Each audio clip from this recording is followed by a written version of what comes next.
Sure is nice when you go out camping, do a little bit of mountain or hill climbing. Very nice, enjoyable. Feel a little breeze, you feel the coolness, you know. Snow, nice and cold. Very nice. Beautiful mountains to see. You listen to the wind whistling through the hills. And pour yourself a nice warm cup of coffee. Oh, that smells good. Terrific. Terrific. Really enjoyable. Now, what is it about all this that makes it so enjoyable? Well, it's the senses. I smell the things and hear things and taste them, feel them, and see them. Well, we're talking about senses. Exactly how many senses do humans have? Well, we can count 5, and half of another one they call ESP, that's 6, may call it 5.5. Then I ask you a question. Is that all the senses there are in the universe or in existence? Well, couldn't there be more? Let me give you an example.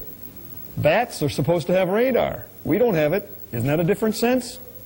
Now, I don't know if they've got any other 5 we got, but they got one we don't have, so there must be more senses. Question is, how many more? 1? As powerful as sight, but totally different? Or 2? Or how about 20? Better yet, how about 1 trillion? Does that stagger you a bit? Well, if you mentioned that there could be 1 or 2, why do you stop there? You don't have any knowledge of how many there could be. And look at the bat. He's got one different than we have. Now, let's assume, for example, just for argument, that every human being in existence in the past, now, and the future never did, does not, and never will have sight. Assume that. How would your life be different? Look here. You would have no philosophy, no science, no literature, no geology, no harmony, no orchestras, no earth, no planets, no stars. Your whole existence would change. Now, under these conditions, what happens? All the thinkers get together and say, wow, we got to come up with some explanation for this. Now you've got your sciences being born, and you have all these different religions to explain this existence without sight. And then somebody comes along and says, you know, out there, there's huge piles of dirt and big waves of water 20, 30 feet high, and so he's a heretic, so they burn him at the stake. Okay, now, under these conditions, assume that now suddenly every human being has sight. And what would happen? Well, if everyone didn't die of fright, they'd be so terrified they'd be paralyzed. What would happen to all the sciences and the arts that would have been invented to explain their existence without sight? Why, they'd all collapse in a pile of nonsense. And they would have burned heretics for no reason whatsoever. And what do we do now with our sight? We have created sciences and arts to explain our existence within our 5 senses now that we have sight. But what if we had one like the bat? Or another one as powerful as sight and different than the bats? Or what if we had 5 more? What would happen? Why, our sciences and our arts and our religions would collapse in a pile of nonsense. And if we had 10,000 more senses, what would happen? You see, the trouble, the worst part of it all is that we're still burning heretics at the stake.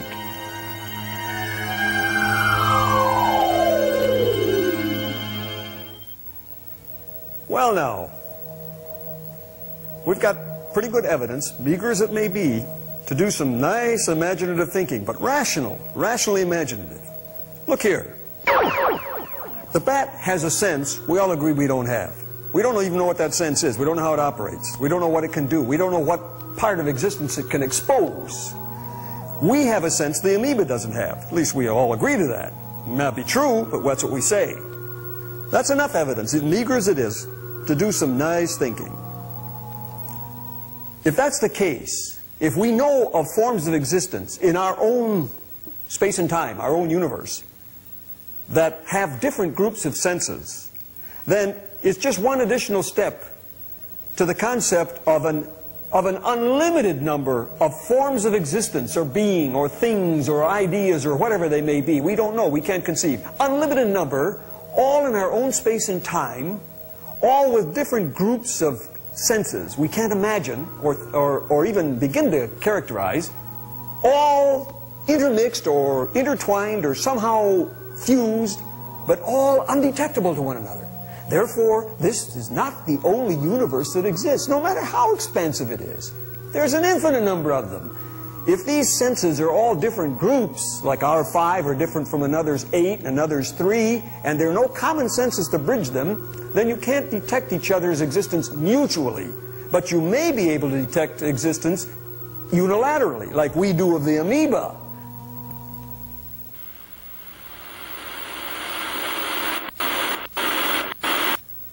So what can you conclude from all this?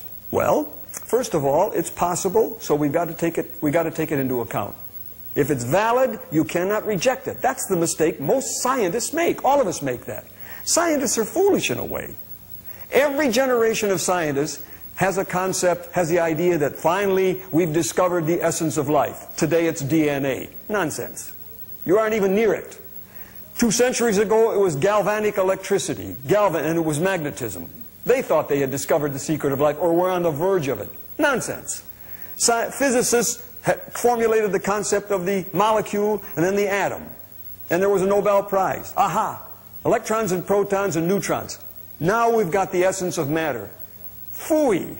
Now they found out when they built bigger cyclotrons and atom smashers that they went into pions and muons and baryons and leptons, alpha particles, omega particles, and now they're going to build a super collider 53 miles around, and they think they're going to get near the end of what matter is.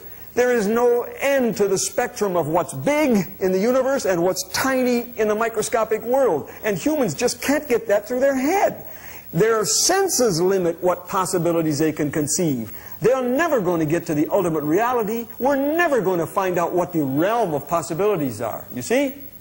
So you can conclude, I can conclude with confidence, that E equals mc squared is not the ultimate in energy production.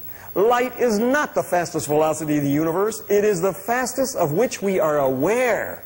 And any scientist who says anything other than that is foolish. Try to explain, if you could, to a Roman in Julius Caesar's time, a jet plane. Can't do it. To us, it's everyday down-to-earth stuff, you see? So you'd have the Roman looking at you a little surprised and incredulous, and you'd say to him, look here, there's this thing made out of a light metal, which the Roman didn't know existed, and a human being sitting in it, and he's in this thing going faster, 3 times faster than the sound of your own voice, and so far above the clouds that, you know, it's gone, you can't see it. He'll look at you like you're crazy, first of all. Then the word he'd use is absurd. Or impossible, one of these 2 words. Well, don't laugh at the Roman. Let me show you in your own lifetime the same reaction would be from you or scientists in our world today. What about if I tell you we're going to develop wordless poetry and soundless music and soundless and symbol-less communication among human beings? Just like we said, conscious existence without a body. You'd say the same thing. Absurd, impossible. But you're no different than the Roman. What's the difference between absurdity and reality and actuality? You're expressing a difference in time and change. And we've already explained what these are. You see? There's no limit to these. And once you realize that we don't know what awareness or consciousness is, we don't know what possibilities are and how they came to be if they ever did, once you assume that these 2 things exist and we have evidence for them, they open up all these other possibilities to your imagination. Now, many people's imagination becomes strained. And once it becomes strained and passes a point of credibility, everyday credibility, you slap on the labels immediately of absurd and impossible and drop it there. But it goes far beyond that, and there is no justification, especially for a scientist, to limit his imagination.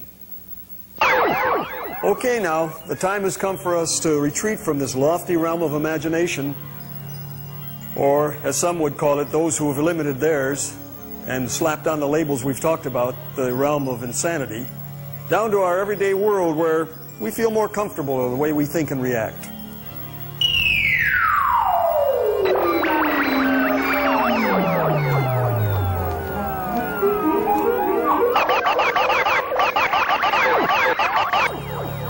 So I ask you, for what form of existence are we the amoeba?